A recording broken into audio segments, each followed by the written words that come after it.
നമസ്കാരം. നോക്കാം പ്രധാന വാർത്തകൾ.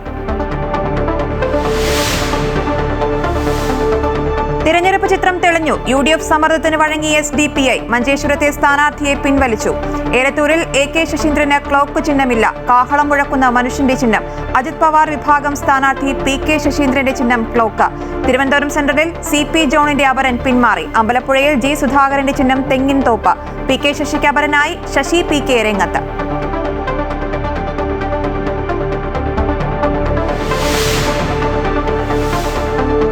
ഡീൽ ആരോപണത്തിൽ പോര് തുടർന്ന് പിണറായിയും VD സതീശനും.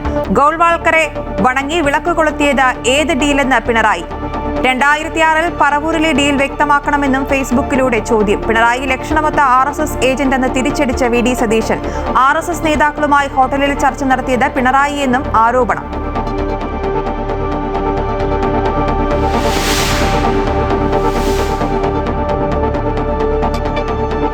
ശബരിമല സ്വർണ്ണക്കൊടിമര കേസിൽ UDF സർക്കാരിന്റെ കാലത്തെ തിരുവിതാംകൂർ ദേവസ്വം ബോർഡിന് ആശ്വാസം. കൊടിമര പുനഃപ്രതിഷ്ഠയിൽ ക്രമക്കേടില്ലെന്ന് വിജിലൻസ് ഹൈക്കോടതിയിൽ. കേസ് അവസാനിപ്പിച്ച കോടതി. നടന്നത് ആചാരപരമായ നടപടികൾ മാത്രമെന്ന കോടതി നിരീക്ഷണം.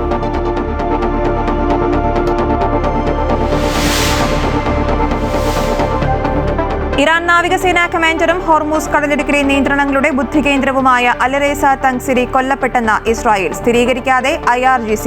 തങ്ങളുമായി ചർച്ച നടത്തുന്നുവെന്ന് വെളിപ്പെടുത്തിയാൽ ജനത തന്നെ ഇറാൻ ഭരണകൂടത്തെ ഇല്ലാതാക്കുമെന്ന് ഭയമെന്ന് ഡൊണാൾഡ് ട്രംപ്. അബുദാബിയിൽ ഇറാന്റെ ആക്രമണം. മിസൈൽ അവശിഷ്ടം വീണ ഒരു ഇന്ത്യക്കാരൻ മരിച്ചു. ക്രിക്കറ്റ് ആവേശം വീണ്ടും തലസ്ഥാനത്തേക്ക്. സെപ്റ്റംബറിൽ ഇന്ത്യ വെസ്റ്റ് ഇൻഡീസ് പരമ്പരയിലെ ആദ്യ ഏകദിനം കാര്യവട്ടം സ്റ്റേഡിയത്തിൽ നടത്തുമെന്ന് BCCI. ഡീൽ ആരോപണത്തിൽ പോര് തുടർന്ന് പിണറായിയും VD സതീശനും. ഗോൾവാൾക്കറുടെ ഫോട്ടോയ്ക്ക് മുന്നിൽ താണുവണങ്ങി വിളക്ക് കൊളുത്തിയത് ഏത് ഡീലെന്ന് പിണറായി. 2006 പറവൂരിലെ ഡീൽ വ്യക്തമാക്കണമെന്നും ഫേസ്ബുക്കിലൂടെ ചോദ്യം. BJP സീൽ വിവാദത്തിൽ തെരഞ്ഞെടുപ്പ് കമ്മീഷനെതിരെയും വിമർശനം ഉന്നയിച്ചു. തെരഞ്ഞെടുപ്പ് കമ്മീഷൻ രാഷ്ട്രീയ പാർട്ടികൾക്ക് അയച്ച ഇമെയിലിനൊപ്പം BJP സീലുള്ള കത്ത് ഉൾപ്പെടുത്തിയത് സമൂഹമാധ്യമത്തിൽ പ്രചരിപ്പിച്ചവർക്കെതിരെ പോലീസ് നടപടികൾ സ്വീകരിക്കുന്നതിനെയും മുഖ്യമന്ത്രി വിമർശിച്ചു. പിണറായി ലക്ഷണമൊത്ത RSS ഏജന്റെന്ന് തിരിച്ചടിച്ച VD സതീശൻ. RSS നേതാക്കളുമായി ഹോട്ടലിൽ ചർച്ച നടത്തിയത് പിണറായി എന്നും VD ആരോപിച്ചു. രാഹുൽ ഗാന്ധി ഈ അഖിലേന്ത്യാ നേതാവാണല്ലോ. പക്ഷേ സാധാരണ പ്രാദേശിക നേതാവിൻ്റെ ഇപ്പോൾ ഈ തുടർച്ചയുടെ കാലത്താണ് നാം നിൽക്കുന്നത്.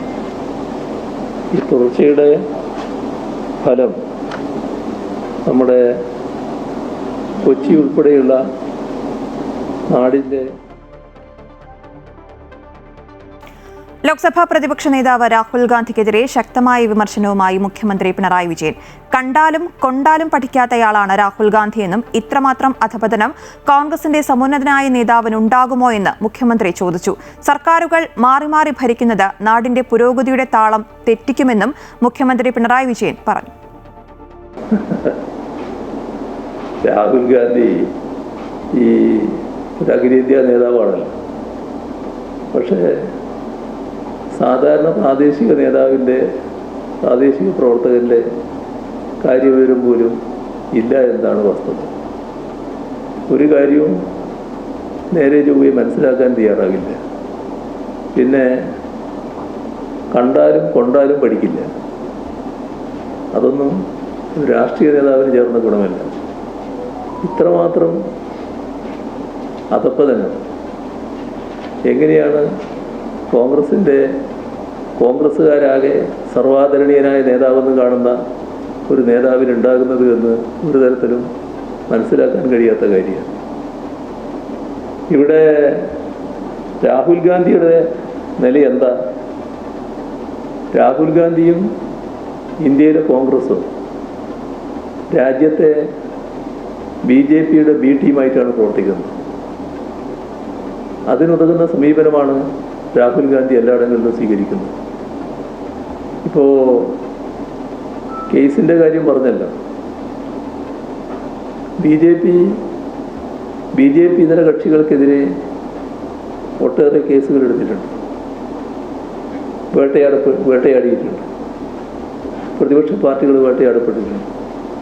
ഇന്ന് രാജ്യത്ത് BJP നേരിടാൻ BJP ഇതര രാഷ്ട്രീയ പാർട്ടികൾ ഒറ്റക്കൊറ്റക്ക് വിചാരിച്ചാൽ കഴിയാത്ത അവസ്ഥയുണ്ട്. ഇപ്പോൾ BJP നേരിടാൻ വേണ്ടിയുള്ളൊരു കൂട്ടായ്മ ഉണ്ടാവണം.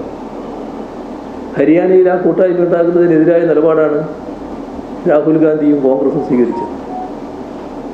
അതിൻ്റെ ഫലമെന്താ? BJP ഇതര വോട്ടുകൾ ശിഥിലമായി. ഡീലിന് പീരിന്റെ വില മാത്രമേ നൽകുന്നുള്ളൂവെന്ന് കേന്ദ്രമന്ത്രി സുരേഷ് ഗോപി. ഡീലിനല്ല, ജയിച്ചു വെല്ലാൻ വേണ്ടിയാണ് മത്സരിക്കുന്നതെന്നും സുരേഷ് ഗോപി പറഞ്ഞു.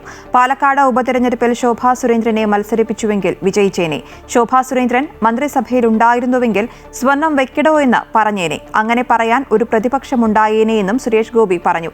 കേന്ദ്ര പദ്ധതികൾ കേരളത്തിൽ വരുമ്പോൾ അതിനെ എതിർക്കുന്ന ഇടതിനെയും വലതിനെയും ചവിട്ടിപ്പുറത്താക്കണമെന്നാണ് പറയാനുള്ളതെന്നും അദ്ദേഹം പറഞ്ഞു.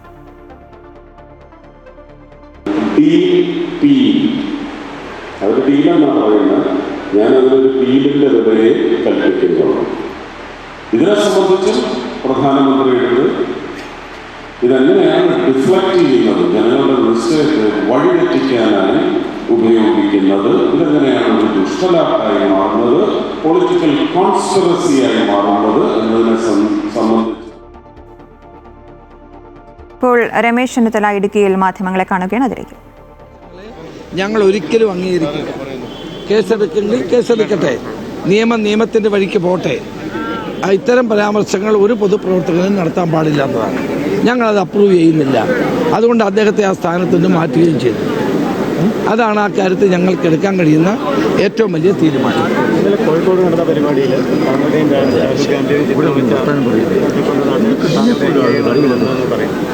നമ്മൾ ഇന്ന് ഞങ്ങളുടെ മുന്നിലുള്ള ലക്ഷ്യം കേരളത്തിലൊരു ഭരണമാറ്റമാണ്. ആ ഭരണമാറ്റത്തിന് വേണ്ടി പ്രവർത്തിക്കുക എന്നുള്ളതാണ്. കേരളത്തിലെ കോൺഗ്രസ്സുകാരും UDFകാരും ഒരു മനസ്സോടെ ഇതിനു വേണ്ടി പ്രവർത്തിക്കുകയാണ്. അതുകൊണ്ട് ഞങ്ങളുടെ ഇടയിൽ ഒരു അഭിപ്രായ വ്യത്യാസവുമില്ല. എല്ലാവരും, കോൺഗ്രസ് പ്രവർത്തകരും UDF പ്രവർത്തകരും ജനങ്ങളും ഒരുമിച്ച് നിന്നുകൊണ്ട് ഒരു ഭരണമാറ്റത്തിന് വേണ്ടി പ്രവർത്തിക്കുകയാണ്. അത്തരം കാര്യങ്ങളൊന്നും ഇവിടെ ചർച്ചാ വിഷയമല്ല. ഇപ്പോൾ ഒരു ഗവൺമെൻറ് വരിക, UDF ഗവൺമെൻറ് വരിക എന്നുള്ളതാണ്. അതിലേക്കാണ് എല്ലാവരും ശ്രദ്ധിക്കുന്നത്. മറ്റൊരു ചിന്തയോ മറ്റൊരു പ്രവർത്തനമോ ഒരാളുടെ ഭാഗത്തുനിന്നും ഉണ്ടായില്ല.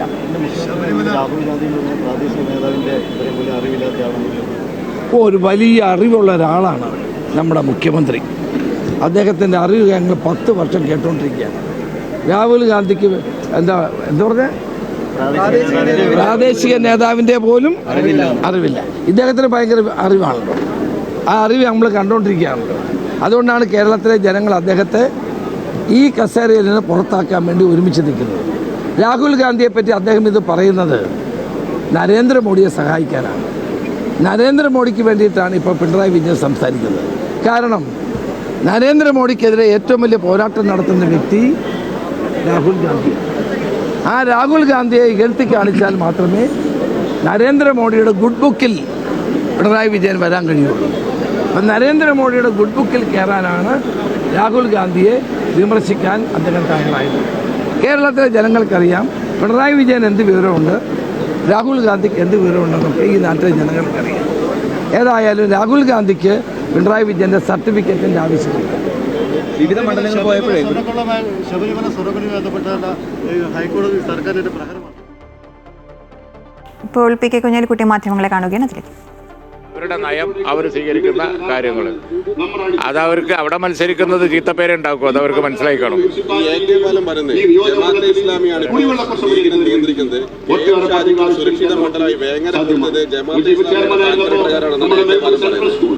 ഓരോ തെരഞ്ഞെടുപ്പിൽ ഇത് ആവർത്തിച്ച് ജനങ്ങള് തള്ളിക്കളഞ്ഞിട്ടും പിന്നെയും ഇത് പറയുന്നത് എന്തൊരു തരം ഗതികേടാണ് എനിക്കറിയാം. ഈ തവണ അതൊന്നും പറഞ്ഞ് ഈ തെരഞ്ഞെടുപ്പിൽ ജനങ്ങൾ കിട്ടുന്ന ആ കൺസോൾട്ടേഷൻ, ആ പിന്തുണ അത് ഇല്ലാതാക്കാൻ കഴിയില്ല. ഞാൻ പറഞ്ഞില്ലേ, മാറി ഡിവൈഡ് ആൻഡ് പോളിസി പരീക്ഷിച്ചുകൊണ്ടിരിക്കുകയാണ്. കുറെ അങ്ങോട്ട് പറയും, കുറെ ഇങ്ങോട്ട് പറയും. എങ്ങനെ ഒരു സാമുദായികമായ ഡിവൈഡ് ഉണ്ടാക്കാൻ കഴിയും, അത് മോലാക്കാൻ കഴിയും എന്നാണ് അവർ നോക്കുന്നത്. അത് ജനങ്ങൾക്ക് മനസ്സിലായി പോയി. അതുകൊണ്ട് ഇനി യേശൂല അവരവരുടെ പോളിസി പറയുന്നു, അത്രേ ഉള്ളൂ. എത്രയോ തെരഞ്ഞെടുപ്പിൽ അവർ വാർത്താ സമ്മേളനം വിളിച്ച് ഇടതുപക്ഷ മുന്നണിക്ക് പിന്തുണ കൊടുത്തിട്ടുണ്ട്. അപ്പൊ അത് അവരുടെ ഓപ്ഷൻ, അവരുടെ രാഷ്ട്രീയ സ്വാതന്ത്ര്യം. ശരി. വി ഡി സതീശന്റെ നട്ടലിന്റെ സ്ഥാനത്ത് വാഴപ്പിണ്ടിയാണെന്നും അല്ലെങ്കിൽ SDPIയുടെ പിന്തുണ വേണ്ടെന്ന് പറയാൻ സാധിക്കുമോ എന്നും കെ സുരേന്ദ്രൻ. SDPI വോട്ട് വേണ്ടെന്ന് പരസ്യമായി പറഞ്ഞ ആളാണ് വി ഡി സതീശൻ. മഞ്ചേശ്വരം നിയോജക മണ്ഡലത്തിൽ SDPI സ്ഥാനാർത്ഥി UDF സമ്മർദ്ദത്തെ തുടർന്ന് പത്രിക പിൻവലിച്ചതിനെക്കുറിച്ച് അമൃത വാർത്തകളോട് പ്രതികരിക്കുകയായിരുന്നു BJP സ്ഥാനാർത്ഥിയായ കെ സുരേന്ദ്രൻ. ഇത്തവണ മതന്യൂനപക്ഷങ്ങളുടെ കൂടി പിന്തുണയോടെ മഞ്ചേശ്വരത്ത് BJP വിജയിക്കുമെന്ന് കെ സുരേന്ദ്രൻ കൂട്ടിച്ചേർത്തു. SDPIയുടെ വോട്ട് വേണ്ട എന്ന് പരസ്യമായി വി ഡി സതീശൻ പറഞ്ഞു. ഈ SDPIക്കാരെ ചെരുപ്പൂരി അടിക്കണം എന്നാണ് മഞ്ചേശ്വരം MLA പറഞ്ഞത്. അതെല്ലാം മറന്ന് കൂട്ടുകൂടുന്നുണ്ടെങ്കിൽ അവർ ഞങ്ങളെ എത്രമാത്രം ഭയപ്പെടുന്നു എന്നുള്ളതിന് തെളിവല്ലേ. പക്ഷെ ജനങ്ങൾ ഇതെല്ലാം കാണുന്നുണ്ട്. പുറത്ത് മതേതരത്വം സംസാരിക്കുകയും നീചമായ വർഗീയത ഉപയോഗിക്കുകയും ചെയ്യുന്ന മുന്നണികൾ ജനങ്ങളെ കബളിപ്പിക്കുന്നത് ഈ നാട്ടിലെ ജനങ്ങൾ അവർക്ക് ബോധ്യമാവും. അല്ല, ഞങ്ങൾ ജയിക്കുക തന്നെ ചെയ്യും. ഇതുകൊണ്ടൊന്നും ഞങ്ങൾ തോക്കാൻ പോകുന്നില്ല. കാരണം ഇത്തവണ മതന്യൂനപക്ഷങ്ങളുടെ കൂടെ പിന്തുണയോടുകൂടി ഞങ്ങൾ വലിയ ഭൂരിപക്ഷത്തിൽ ജയിക്കും. ശ്രീമതല്ലേ, ഞാൻ ചോദിക്കട്ടെ, വി ഡി സതീശന്റെ നട്ടലിന്റെ സ്ഥാനത്ത് വാഴപ്പിണ്ടി അല്ലെങ്കിൽ മഞ്ചേശ്വരത്ത് SDPIയുടെ പിന്തുണ വേണ്ടെന്ന് പറയാൻ അദ്ദേഹത്തിന് ഇപ്പോൾ പറ്റുമോ? NDA സംസ്ഥാനം കീഴടക്കുമെന്ന ബോധ്യം വന്നപ്പോഴാണ് ഡീൽ ആരോപണം വരുന്നതെന്ന് 2020 അധ്യക്ഷൻ സാബു എം ജേക്കബ്. ചാലക്കുടിയിൽ നടത്തിയ വാർത്താ സമ്മേളനത്തിലായിരുന്നു പ്രതികരണം. ഡീൽ ആരോപണം ഉന്നയിക്കുന്നവർ തെളിവ് പുറത്തുവിടണം. വി ഡി സതീശൻ തെളിവ് പുറത്തുവിടുമോ എന്നും സാബു ജേക്കബ് ചോദിച്ചു. LDFും UDFും സംസ്ഥാനം കടന്നാൽ ഒന്നാണ്. യഥാർത്ഥത്തിൽ അവർ തമ്മിലാണ് ഡീൽ. UDFിൽ ചേരാൻ 2020യുടെ നേതാക്കൾ മുൻപ് ചർച്ച നടത്തിയിരുന്നു. ഇത്തവണ മുതിർന്ന നേതാക്കൾ ചർച്ച നടത്തിയിരുന്നു. എന്നാൽ ഇവരുടെ പേര് പറയാനില്ലെന്നും സാബു എം ജേക്കബ് പറഞ്ഞു. LDFന്റെയോ UDFന്റെയോ ഏതെങ്കിലും നേതാക്കന്മാരായിട്ട് ഇങ്ങനെ ചർച്ച ചെയ്തോ, അവരുടെ ഫോൺ സംഭാഷണങ്ങളോ, അല്ലെങ്കിൽ ആ ഡീൽ എന്താണ്, എവിടെ വെച്ചാണ് എന്ന് പറയാതെ ഇത് NDAക്ക് LDFുമായിട്ട് ഡീലുണ്ടെന്ന് വി ഡി സതീശൻ പറയും, ചെന്നിത്തല പറയും. പിണറായി വിജയൻ എന്താ പറഞ്ഞത്? NDAക്ക് UDFുമായിട്ട് ഡീലുണ്ടെന്ന്. അപ്പൊ ഇവര് പരസ്പരം തീരുമാനിക്കട്ടെ ആരാണെന്നുള്ളത്. നമുക്കറിയാം, ഈ LDF UDF ഈ ആരോപണം ഉന്നയിക്കുന്നവര് ഈ അതിർത്തി കടന്നു കഴിഞ്ഞാൽ, കേരളത്തിന്റെ അതിർത്തി കടന്നു കഴിഞ്ഞാൽ ഒരു സഖ്യത്തിന്റെ ആളുകളാണ്. അപ്പൊ ആർക്കാ ഡീൽ ഉണ്ടാക്കാൻ പറ്റുക? അപ്പൊ യഥാർത്ഥ ഡീല് ഈ കേരളത്തിൽ ജനങ്ങളെ വഞ്ചിച്ചുകൊണ്ട് പരസ്പരം അവര് തെറി വിളിച്ചുകൊണ്ട് LDFും UDFും ജനങ്ങളെ വഞ്ചിക്കുകയാണ് ചെയ്യുന്നത്. ഈ അതിര് കടക്കുമ്പോൾ ഇവരൊന്നാണ്. അപ്പൊ അതിൽ നിന്ന് എന്താണ് മനസ്സിലാക്കേണ്ടത്? ഡീല് യഥാർത്ഥത്തില് LDFും UDFും തമ്മിലായിരിക്കും. ഇനി ഞങ്ങൾക്ക് ഡീലുണ്ട്, ആരുമായിട്ടാണെന്നറിയോ? ഈ കേരളത്തിലെ ജനങ്ങളുമായിട്ട്. ആ ഡീല് ഞങ്ങൾ ഉറപ്പിച്ചിട്ടുണ്ട്. അത് തെരഞ്ഞെടുപ്പിന്റെ ഫലം പുറത്തു വന്നു കഴിയുമ്പോൾ ഇവിടുത്തെ ജനങ്ങൾക്ക് മനസ്സിലാവും, എല്ലാവർക്കും മനസ്സിലാകും. അമ്പലപ്പുഴയിൽ UDF പിന്തുണയോടെ മത്സരിക്കുന്ന ജനകീയ സ്വതന്ത്ര സ്ഥാനാർത്ഥി G സുധാകരന് തെരഞ്ഞെടുപ്പ് ചിഹ്നം അനുവദിച്ചു. തെങ്ങിൻ തോപ്പാണ് തെരഞ്ഞെടുപ്പ് ചിഹ്നം. ഓട്ടോറിക്ഷയായിരുന്നു സുധാകരൻ മുഖ്യ പരിഗണനയായി നൽകിയിരുന്നത്.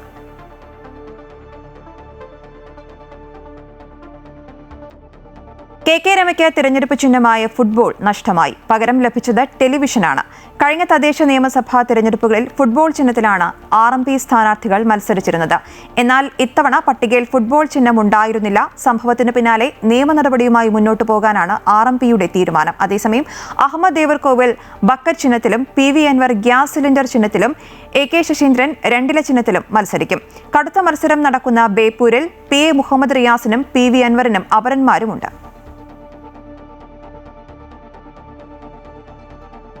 തളിപ്പറമ്പിൽ കോൺഗ്രസിന് തിരിച്ചടി. കൊയ്യം ജനാർദ്ദനൻ പത്രിക പിൻവലിച്ചില്ല. സ്വതന്ത്ര സ്ഥാനാർത്ഥിയായി മത്സരിക്കും. CPM വിട്ട TK ഗോവിന്ദന് പിന്തുണ നൽകിയതിൽ പ്രതിഷേധിച്ചാണ് ജനാർദ്ദനൻ വിമതസ്വരം ഉയർത്തിയത്. നിലവിൽ KPCC അംഗമാണ് കൊയ്യം ജനാർദ്ദനൻ. KC വേണുഗോപാൽ ഉൾപ്പെടെയുള്ള നേതാക്കൾ അനുനയത്തിന് ശ്രമിച്ചിട്ടും വഴങ്ങിയില്ല. തളിപ്പറമ്പിൽ കൈച്ചിഹ്നത്തിൽ സ്ഥാനാർത്ഥി ഉണ്ടാവണമെന്നായിരുന്നു ജനാർദ്ദന്റെ ആവശ്യം.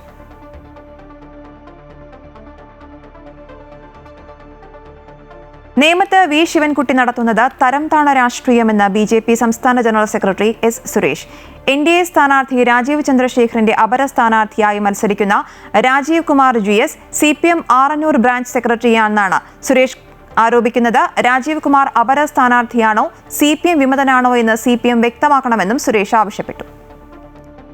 BJPയുടെ സംസ്ഥാന അധ്യക്ഷൻ ശ്രീ രാജീവ് ചന്ദ്രശേഖർ മത്സരിക്കുന്ന നേമമണ്ഡലത്തിൽ CPM-ന്റെ സ്ഥാനാർത്ഥിയായിട്ടുള്ള മന്ത്രി ശിവൻകുട്ടി വളരെ തരംതാണ രാഷ്ട്രീയമാണ് കളിക്കുന്നത്. ഇവിടെ നോമിനേഷൻ കൊടുത്തു കഴിഞ്ഞ ലിസ്റ്റിൽ ഒരു രാജീവ് കുമാർ GS എന്ന് പറയുന്ന ഒരു സ്ഥാനാർത്ഥിയെ നിർത്തിയിട്ടുണ്ട്. രാജീവ് ചന്ദ്രശേഖർ എന്ന BJP നേതാവിനെതിരെ സ്വന്തം സഖാവിനെ അപരനായിട്ട് നിർത്തിയിട്ട് നേമം മണ്ഡലത്തിലെ ജനതയെ വിഡ്ഢിയാക്കുകയാണ്. BJPയുടെ സ്ഥാനാർത്ഥിയായിട്ടുള്ള രാജീവ് ചന്ദ്രശേഖറിൻ്റെ പേരിലുള്ള അപര സ്ഥാനാർത്ഥിയെ നിർത്തിയിരിക്കുകയാണോ, അതോ CPM-ന്റെ ബ്രാഞ്ച് സെക്രട്ടറിയും ലോക്കൽ കമ്മിറ്റി മെമ്പറുമായിട്ടുള്ള രാജീവ് വിമത സ്ഥാനാർത്ഥിയായിട്ട് ശിവൻകുട്ടിക്കെതിരെ CPM വിമത സ്ഥാനാർത്ഥിയായിട്ടാണോ മത്സരിക്കുന്നത് എന്നുള്ള കാര്യം ശിവൻകുട്ടി വ്യക്തമാക്കണം. 3 തവണ LDF MLA ആയിരുന്ന S രാജേന്ദ്രൻ ഇത്തവണ ദേവികുളത്ത് NDA സ്ഥാനാർത്ഥിയാണ്. കേന്ദ്ര സർക്കാരിന്റെ സഹായത്തോടെ മാത്രമേ ദേവികുളത്തെ തോട്ടം തൊഴിലാളികളുടെ പ്രശ്നത്തിന് പരിഹാരം കാണാൻ കഴിയൂവെന്ന് S രാജേന്ദ്രൻ അമൃത വാർത്തകളോട് പറഞ്ഞു.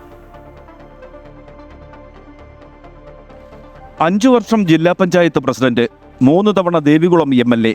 2021-ൽ CPM സീറ്റ് നിഷേധിച്ചതോടെ S രാജേന്ദ്രൻ കളം മാറ്റി ചവിട്ടി. ഇപ്പോൾ BJP സംസ്ഥാന സമിതി അംഗം, ദേവികുളത്ത് NDA സ്ഥാനാർത്ഥി. തോട്ടം തൊഴിലാളികളുടെ ക്ഷേമത്തിന് NDA മുന്നണിക്ക് കഴിയൂ എന്നാണ് രാജേന്ദ്രന്റെ വാദം. കേരള സംസ്ഥാനം ഇടപെടാൻ കഴിയാത്ത സാമൂഹ്യ വ്യവസ്ഥയിൽ പ്രശ്നങ്ങൾ പരിഹരിക്കാൻ കേന്ദ്രത്തിൽ നിന്ന് സഹായം ലഭ്യമാകുന്നതിന് ഇത്തരത്തിലുള്ള ഒരു ദൗത്യം ഏറ്റെടുത്താൽ എന്താണ് പ്രശ്നം എന്ന ചോദ്യം ഒരു കൊല്ലമായിട്ട് ഇങ്ങനെ അങ്ങോട്ടും ഇങ്ങോട്ടും ആശയവിനിമയങ്ങൾ നടന്നു. ഇത്തവണ മത്സരിക്കാനില്ലെന്നായിരുന്നു ആദ്യ തീരുമാനം. എന്നാൽ പാർട്ടി തീരുമാനം അംഗീകരിക്കുകയായിരുന്നുവെന്ന് S രാജേന്ദ്രൻ. നമ്മൾ ഏതൊരു രാഷ്ട്രീയ പാർട്ടി പോയാലും അവർക്ക് വിധേയരാകേണ്ട ബാധ്യതയുണ്ട്. പറ്റത്തില്ല എന്ന് പറഞ്ഞാലും മേളിൽ നിന്ന് കേന്ദ്രത്തിൽ നിന്ന് നിൽക്കണമെന്ന് നിർബന്ധം പറയുമ്പോൾ ഒരു പാർട്ടിയിൽ നമ്മൾ അംഗമായി ചേരുമ്പോൾ അവരുടെ ഒപ്പം നിൽക്കുക എന്നുള്ളത് ബാധ്യതയാണ്. ഇടത് വലത് മുന്നണികൾക്കായി മത്സരിക്കുന്നത് A രാജയും F രാജയും. ഇവർക്കിടയിൽ താൻ ഇന്ദ്രനാണെന്ന് രാജേന്ദ്രൻ. രാജാക്കന്മാരുടെയും കുറച്ച് അക്ഷരവും എല്ലാം കൂടെ ഇച്ചിരി നീട്ടിയിട്ടില്ലേ, അപ്പോൾ അതുകൊണ്ട് ഇന്ദ്രൻ തന്നെ. 2 രാജാമാരാണ് LDF-ലും UDF-ലും മത്സരിക്കുന്നത്. ഇതിനിടയിൽ ഇന്ദ്രനായി മാറുമെന്നാണ് S രാജേന്ദ്രന്റെ അവകാശവാദം. ദേവികുളത്തു നിന്നും MC ബോബൻ, അമൃത ന്യൂസ്. കായംകുളം മണ്ഡലത്തിലെ സ്ഥാനാർത്ഥി U പ്രതിഭയ്ക്കെതിരെ വ്യക്തിഹത്യയും ആക്ഷേപകരവുമായ പരാമർശം നടത്തിയ സംഭവത്തിൽ മാതൃകാ പെരുമാറ്റച്ചട്ട ലംഘനം ശ്രദ്ധയിൽപ്പെട്ടതിനെ തുടർന്ന് കേസെടുക്കാൻ ജില്ലാ തിരഞ്ഞെടുപ്പ് ഉദ്യോഗസ്ഥൻ കൂടിയായ ജില്ലാ കളക്ടർ പോലീസിന് നിർദ്ദേശം നൽകി.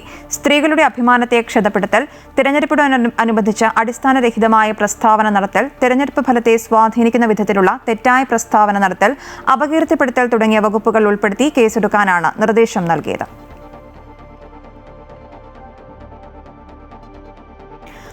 അഡ്വക്കേറ്റ് പ്രതിഭയ്ക്കെതിരായ പരാമർശത്തിലൂടെ വെളിവാകുന്നത് UDF-ന്റെ സംസ്കാരമെന്ന് CPM സംസ്ഥാന സെക്രട്ടറി MV ഗോവിന്ദൻ. UDF നേതൃനിര എങ്ങനെ ചിന്തിക്കുന്നു എന്നതാണ് ഇതിലൂടെ വ്യക്തമാകുന്നത്. രാഹുൽ മാങ്കൂട്ടത്തിലിന്റെ അനുഭവം എല്ലാവർക്കും അറിയാവുന്നതാണെന്നും ഇത് അതിന്റെ തുടർച്ചയാണെന്നും MV ഗോവിന്ദൻ കൊല്ലത്ത് പ്രതികരിച്ചു.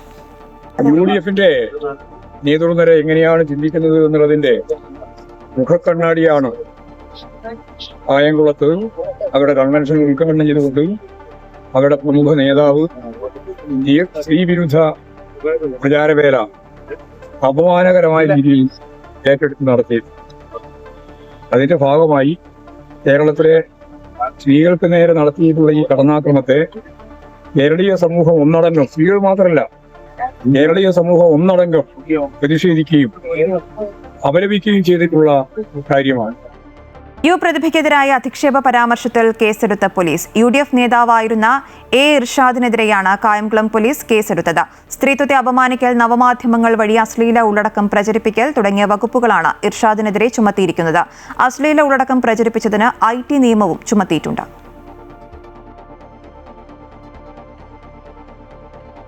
ശബരിമലയിലെ കൊടിമര പുനർനിർമ്മാണ ക്രമക്കേട് കേസിലെ അന്വേഷണം ഹൈക്കോടതി അവസാനിപ്പിച്ചു. കൊടിമര പുനഃപ്രതിഷ്ഠയിൽ ക്രമക്കേടില്ലെന്ന് വിജിലൻസ് ഹൈക്കോടതി അറിയിച്ചതിന് പിന്നാലെയാണ് ദേവസ്വം ബെഞ്ചിന്റെ ഉത്തരവ്. 2017-ൽ പ്രയാർ ഗോപാലകൃഷ്ണൻ ദേവസ്വം പ്രസിഡന്റ് ആയിരുന്ന കാലത്ത് ദേവപ്രശ്നം കണക്കിലെടുത്താണ് കൊടിമരം പുനർനിർമ്മിച്ചത്. നടന്നത് ആചാരപരമായ നടപടികൾ മാത്രമെന്നാണ് കോടതി നിരീക്ഷണം. കോൺഗ്രസ് നേതാക്കൾക്കെതിരെ ഹരിയാനയിൽ സീറ്റ് കോഴ ആരോപണം. രാഹുൽ ഗാന്ധിയുടെ വസതിക്ക് മുൻപിൽ ആത്മഹത്യ ചെയ്യുമെന്ന് ഭീഷണി മുഴക്കി ഹരിയാന മുൻ മഹിളാ കോൺഗ്രസ് നേതാവിന്റെ ഭർത്താവ് ഗൗരവ് കുമാർ. KC വേണുഗോപാൽ, കൊടിക്കുന്നിൽ സുരേഷ് ഉൾപ്പെടെയുള്ള നേതാക്കൾക്കെതിരെയാണ് ഗൗരവ് കുമാറിന്റെ ആരോപണം. അതേസമയം ആരോപണങ്ങളിൽ കഴമ്പില്ല എന്നാണ് കോൺഗ്രസിന്റെ നിലപാട്. ഹരിയാനയിൽ കഴിഞ്ഞ നിയമസഭാ തെരഞ്ഞെടുപ്പിൽ സീറ്റ് നൽകാമെന്ന് വാഗ്ദാനം ചെയ്ത് കോൺഗ്രസ് നേതാക്കൾ പണം വാങ്ങിയെന്നാണ് ഗൗരവ് കുമാറിന്റെ ആരോപണം. മഹിളാ കോൺഗ്രസ് നേതാവായിരുന്ന ഭാര്യ സുചിത്രയ്ക്ക് ഭാവൽ മണ്ഡലത്തിൽ സീറ്റ് നൽകാമെന്ന് വാഗ്ദാനം നൽകിയ നേതാക്കൾക്ക് പണം നൽകി. എന്നാൽ സീറ്റ് ലഭിക്കാത്തതോടെ ഗൗരവ് കുമാർ പണം തിരികെ ചോദിച്ചു. കേസ് നൽകിയപ്പോൾ കുടുംബത്തെ വധിക്കുമെന്നാണ് ഭീഷണിയെന്നും ഗൗരവ് കുമാർ പറഞ്ഞു. पैसा सारा मेरे हाथ से ही जाता था, मैडम भी साथ होते थे कभी कभी. और मेनली जो है महेश कुमार जी है 10 जनपद में, शदाब खान है, उन्होंने 10 जनपद में पैसा लिया है. महेश कुमार जी ने 10 जनपद में भी लिया है और यहाँ पे हमारे घर आके भी लिया है. കോൺഗ്രസ് നേതാക്കളായ KC വേണുഗോപാൽ, കൊടിക്കുന്നിൽ സുരേഷ്, പ്രിയങ്ക ഗാന്ധി തുടങ്ങിയ നേതാക്കൾക്കെതിരെയാണ് ആരോപണം. പണം നൽകുന്നതിന് കൊടിക്കുന്നിൽ സുരേഷ് വാട്സാപ്പിൽ ബാങ്ക് വിവരങ്ങൾ അയച്ചു നൽകിയതിന്റെ സ്ക്രീൻഷോട്ടുകളും ഗൗരവ് കുമാർ പുറത്തുവിട്ടിട്ടുണ്ട്. ഡൽഹിയിലെത്തിയ ഗൗരവ് കുമാർ രാഹുൽ ഗാന്ധിയുടെ വസതിക്ക് മുൻപിൽ വിഷം കഴിച്ച് ആത്മഹത്യ ചെയ്യുമെന്ന് ഭീഷണി മുഴക്കിയിരുന്നു. തുടർന്ന് പോലീസ് എത്തി ഗൗരവിനെ പാർലമെന്റ് സ്ട്രീറ്റ് പോലീസ് സ്റ്റേഷനിലേക്ക് മാറ്റി. ഗൗരവ് കുമാറിന്റെ ആരോപണങ്ങളിൽ കഴമ്പില്ലെന്നാണ് കോൺഗ്രസ് നേതാക്കളുടെ നിലപാട്. അമൃത ന്യൂസ്, ന്യൂഡൽഹി.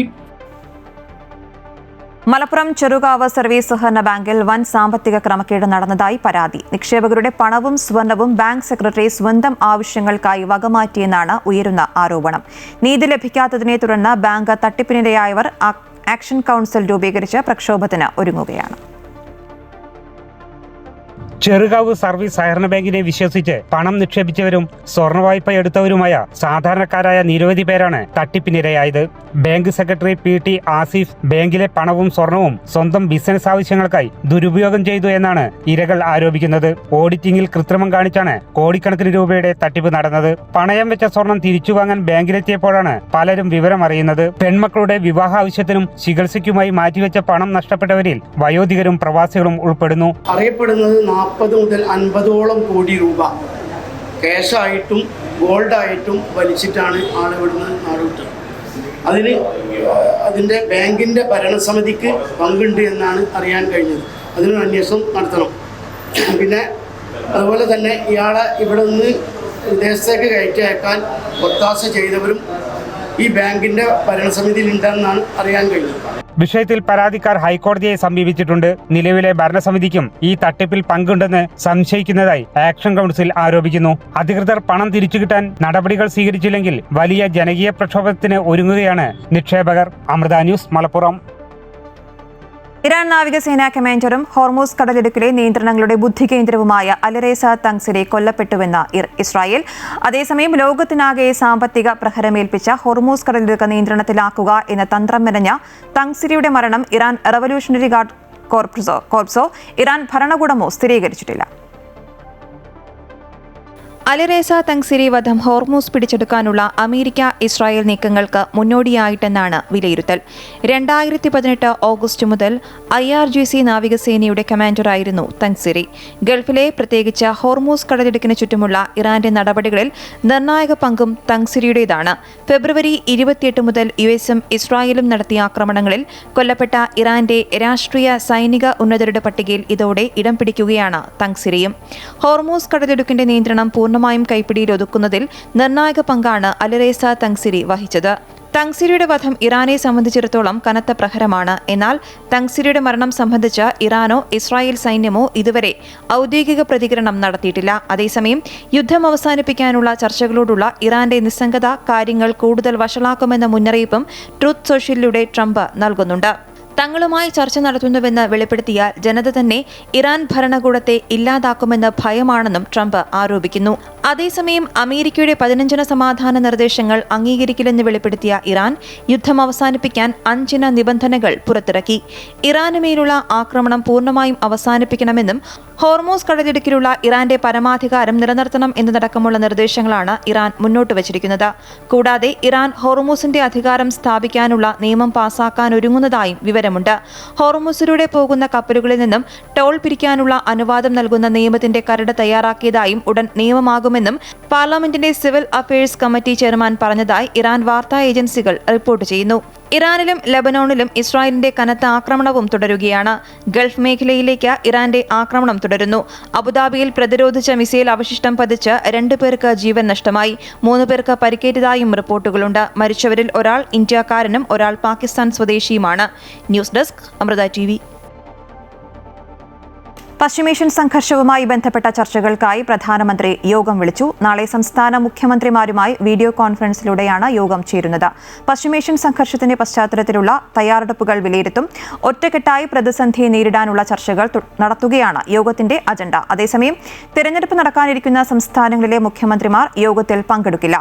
കേരളമടക്കമുള്ള സംസ്ഥാനങ്ങളിലെ ചീഫ് സെക്രട്ടറിമാർക്ക് പ്രത്യേക യോഗം ചേരും.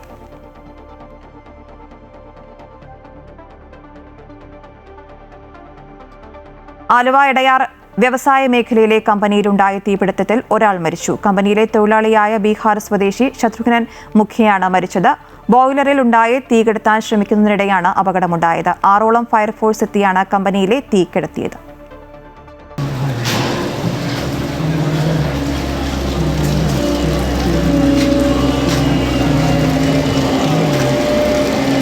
രാവിലെ 9:30യോടെയാണ് അപകടമുണ്ടായത്. വ്യവസായ മേഖലയിൽ പ്രവർത്തിക്കുന്ന CG ലൂബ്രിക്കൻസ് എന്ന കമ്പനിയിലായിരുന്നു തീപിടുത്തം. കരിയോയിൽ സംസ്കരണം നടത്തുന്നതാണ് കമ്പനി. ഇവിടുത്തെ ബോയിലറിലാണ് പൊട്ടിത്തെറിയുണ്ടായത്. ആദ്യം ശബ്ദം കേട്ടത് ബോയിലർ പൊട്ടിയതാണ്. ഇവിടെ ആൾക്കാർ പറയുന്നത് മറ്റേ ബോയിലർ ഓഫ് ചെയ്യാൻ വേണ്ടി ഇവൻ ചെന്നാണെന്ന് പറഞ്ഞ പൊട്ടിയപ്പോൾ. അപ്പോഴാണ് മറ്റേ പൊട്ടിയപ്പോഴാണ് ഇവനവിടെ വീണെന്നാണ് പറഞ്ഞത്. ബോയിലറിലെ തീയണക്കാൻ ശ്രമിക്കുന്നതിനിടെയാണ് ജീവനക്കാരൻ അപകടത്തിൽപ്പെട്ടത്. പൂർണ്ണമായും കത്തിക്കരിഞ്ഞ നിലയിലാണ് ജീവനക്കാരന്റെ മൃതദേഹം കണ്ടെത്തിയത്. കമ്പനിയിലെ തൊഴിലാളിയായ ബീഹാർ സ്വദേശി ശത്രുഘ്നൻ മുഖിയാണ് മരിച്ചത്. ഏലൂർ, ആലുവ, കടവന്ത്ര എന്നീ യൂണിറ്റുകളിൽ നിന്നും ഫയർഫോഴ്സ് എത്തിയാണ് തീ അണച്ചത്. അപ്പോൾ നമ്മൾ വന്നതിന് ശേഷം നമ്മൾ വന്നപ്പോൾ ഇവിടെ ഈ ഓയിലിൽ കൂടി തീ പടർന്നായിരുന്നു. ഇവർ ശേഖരിച്ച് വെച്ച ഒരു ബാരലുകളിൽ ഓയിലുകൾ റീസൈക്കിൾ കമ്പനി ഓയിൽ ശേഖരിച്ചിട്ടുണ്ട്. ആ ശേഖരിച്ച ഓയിലിൽ തീ പിടിച്ചത് നമ്മൾ ഫയർ സർവീസ് ഫോം ഉപയോഗിച്ചാണ്. ഒരു പതയുണ്ട് ഇതിന്. ഓയിലുകൾ ഉപയോഗിക്കുന്നത് പത ഉപയോഗിച്ചാണ്, സാധാരണ വെള്ളം ഉപയോഗിക്കില്ല. അപ്പോൾ നമ്മുടെ ഒരു ഫയർ സ്റ്റേഷനിൽ ഈ ഫോമുകളുടെ അളവ് കുറവായിരിക്കും. അപ്പോൾ നമ്മൾ മറ്റ് ജില്ലയിലെ മറ്റ് ഫയർ സ്റ്റേഷനിലൊക്കെ വിളിച്ചിട്ട് 1 മണിക്കൂർ കൊണ്ട് തന്നെ തീ പെട്ടെന്ന് കെടുത്തി. കാരണം ഇത് എല്ലായിടത്തും കമ്പനികളാണ്, നഷ്ടം വലുതാണ്. അപ്പോൾ മറ്റ് കമ്പനികളെ രക്ഷിക്കാന്നുള്ള ഒരു ഉത്തരവാദിത്തം കൂടി നമുക്കുള്ളത്. അതുകൊണ്ട് 1 മണിക്കൂർ കൊണ്ട് തീ കെടുത്തിട്ടുണ്ട്. തീപിടുത്തത്തിൽ 6ഓളം ജീവനക്കാർക്കും പരിക്കേറ്റു.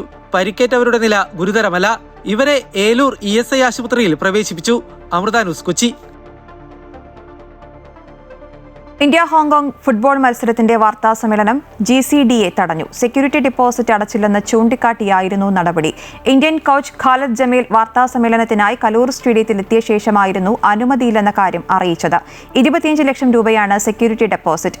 ഈ മാസം 31-ന് ഹോങ്കോങ്ങിനെതിരെയാണ് ഏഷ്യൻ കപ്പ് യോഗ്യതാ മത്സരം.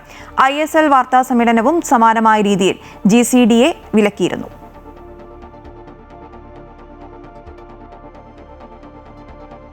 ക്രിക്കറ്റ് ആവേശം വീണ്ടും തലസ്ഥാനത്തേക്ക് എത്തുന്നു. തിരുവനന്തപുരം കാര്യവട്ടം സ്റ്റേഡിയത്തിൽ രാജ്യാന്തര ഏകദിന മത്സരം സംഘടിപ്പിക്കുമെന്ന് BCCI അറിയിച്ചു.